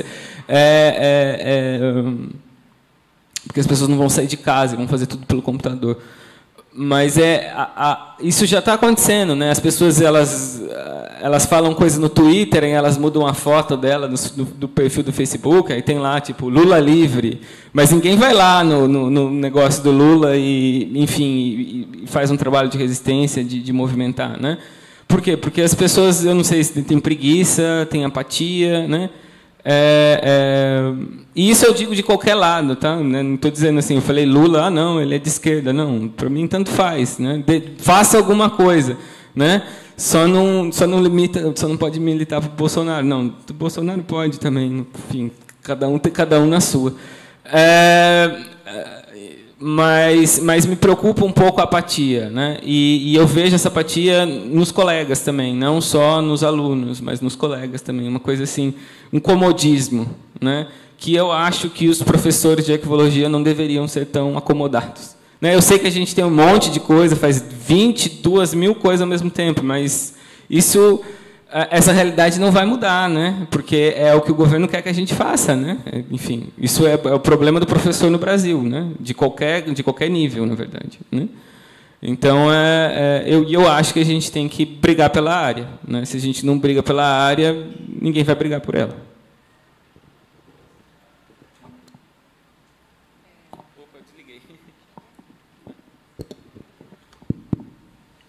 Renato, desculpa também pegar uma carona aqui, e professor também. Mas engraçado, hoje pela manhã na UF, numa reunião técnica, eu realmente lembrei de uma questão que tem a ver com o que você disse agora. e comparei a estrutura da UF na área de arquivo com a estrutura da área de arquivo na Unirio, né? Nós temos uma situação na Unirio, não por nós estarmos aqui, mas uma situação arquivística muito benéfica, porque nós estamos como órgão suplementar na reitoria. Quer dizer, existe a Biblioteca Central e o Arquivo Central subordinados diretamente à reitoria, ao reitor. São órgãos estratégicos, órgãos realmente estratégicos de informação. A Unirio realmente tem uma situação muito boa, comparando com outras universidades. E aí eu peguei o exemplo da Unirio, levei para a UF. E falei, gente, eu me sinto assim até um pouco acanhada de falar, mas tem que falar. O professor Esposel, que dá nome ao diretório acadêmico daqui, ele foi realmente um grande ator, digamos assim, para construir a institucionalização da arquivística. Contudo, no que diz respeito à UF, ele criou uma situação muito difícil de resolver. Ele colocou o arquivo central subordinado ao núcleo de documentação. Muito bem. Então, até hoje, nós somos lá 27 bibliotecas, aliás, 33 bibliotecas e o arquivo central. Aí eu digo para o pessoal, gente, não é isso.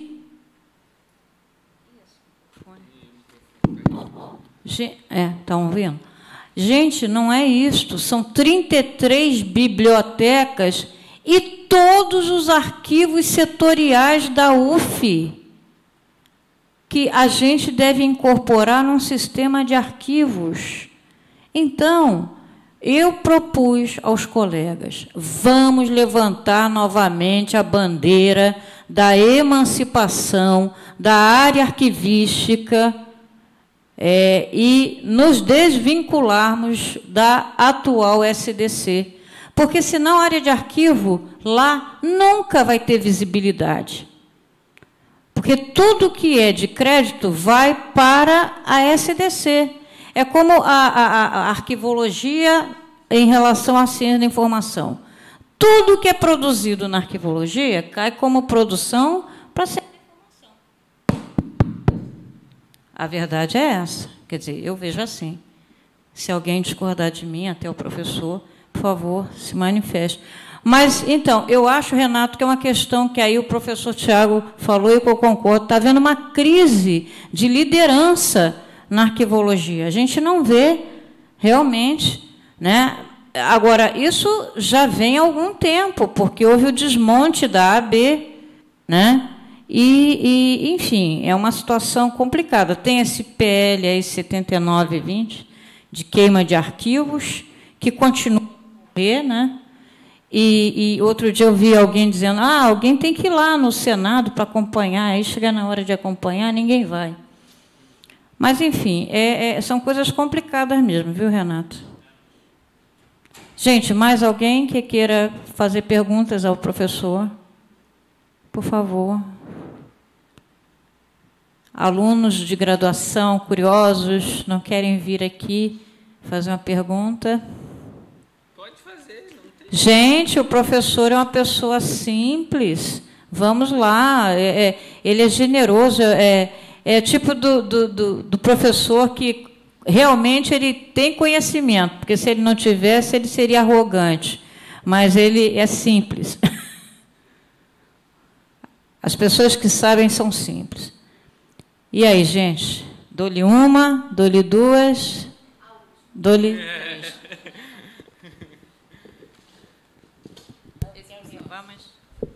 Tiago, desculpa, é a última, eu não volto mais.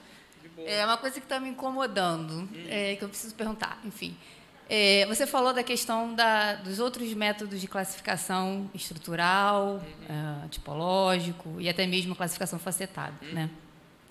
A gente vê que na literatura a classificação funcional ela é muito mais priorizada, justamente pela questão da organicidade, que é a característica principal, né, dos nossos documentos de arquivo. Eu queria que você refletisse um pouco, é meio que uma provocação reflexiva, vamos dizer assim. Como que a gente poderia adequar, se é que é essa palavra, ou perceber a organicidade nesses outros tipos de classificação? Na tipológica, na facetada, na estrutural, enfim, alguma coisa assim. Porque essa questão da funcionalidade, do reconhecimento da função no documento é uma dificuldade que nós, arquivistas, temos e que os alunos também têm, né? E aí existe a confusão entre assunto e função, né? Qual é a diferença disso na prática? Professora, mas isso aqui é assunto, isso aqui é função? Eu fiz até um exercício com os meus alunos desse semestre para a gente tentar entender isso, e é realmente confuso. Às vezes nem eu sei mesmo dizer o que é assunto, o que é função. E aí eu fico pensando nisso, né, nessa representação de função e de assunto, em planos tipológicos e em planos estruturais e que utilizam a classificação facetada, que é bem menor, né? É bem recente. Enfim. Eu acho assim, a questão da função, né, e a questão do contexto é o que difere a gente do resto, né? Então esse é o, digamos assim, o mais importante, né? E eu acho assim, o que às vezes eu vejo assim, por exemplo, o pessoal daqui do Rio falar como assunto é função, né? Só que às vezes acontece que a coisa fica meio confusa, né? E isso é uma confusão que a gente vai encontrar na literatura, mas veja bem, isso faz parte, né? Faz parte desse processo mesmo de maturação. O que eu acho, assim, é o que você disse em relação a ver a questão funcional de outras formas. O que eu acho, assim, por exemplo, a estrutural qualquer classificação por estrutura, né? Até que a própria concepção da classificação em arquivo ela era estrutural antes de ser funcional, né? É impossível de ser aplicado em qualquer instituição brasileira, ponto. As instituições brasileiras não têm estabilidade para a classificação pelas estruturas delas. Não tem. A administração, 4 anos muda, 8 anos muda, né? Mesmo as empresas, né, quando você vai para uma instituição privada, você vai encontrar esse problema, né? Então, assim, essa é uma opinião minha. Agora, na questão tipológica, eu vejo a tipologia, né, como alguém que foi aluno da Célia, né, eu vejo a questão da tipologia como uma questão mais ou menos assim. A função é o bottom-up, é a análise de cima. E a tipologia é a análise do processo. É isso. A gente está falando exatamente da mesma coisa. Só que, quando você pensa em tipologia, você está pensando nas atividades, né? E as atividades que geraram os documentos. E quando você está pensando a função, você está pensando o de cima, né? O todo da instituição, né? Que é um pouco o que ela tem uma citação na apresentação da Fiorella, que ela coloca isso, que ela coloca o processo de análise funcional, ele ao mesmo tempo que a gente olha para cima, a gente olha para baixo. Agora, a classificação facetada, essa eu não sei. Né? Essa eu não sei como a gente aplicaria a realidade dos arquivos, né? Porque o que acontece é que é uma forma de conceber o que é classificação, né? Que é diferente aí. E eu não sei até que ponto a gente aplicaria na realidade dos arquivos e como isso seria aplicado, né? Tem um trabalho aí, uma tese, sei lá, um artigo de início, para trabalhar essa questão e ver como é que isso funcionaria, né? Como é que a gente conseguiria aplicar isso. E se é possível aplicar, inclusive, né? Porque pode ser que não dá, pode ser que não funcione. Mas tem aparecido alguns textos na Austrália, né? Que eles gostam de ser, eles são muito para frentex, né? Eles gostam de sempre colocar as discussões primeiro, mas é porque eles têm dinheiro, né? Volta a questão do dinheiro. Mas eu não sei mesmo, né? Eu vi alguns textos recentes na ISCO trabalhando essa questão da facetada na ecologia. Eu acho que até que na ISCO, que foi aqui no Rio, em 2016, acho que teve algum trabalho sobre isso.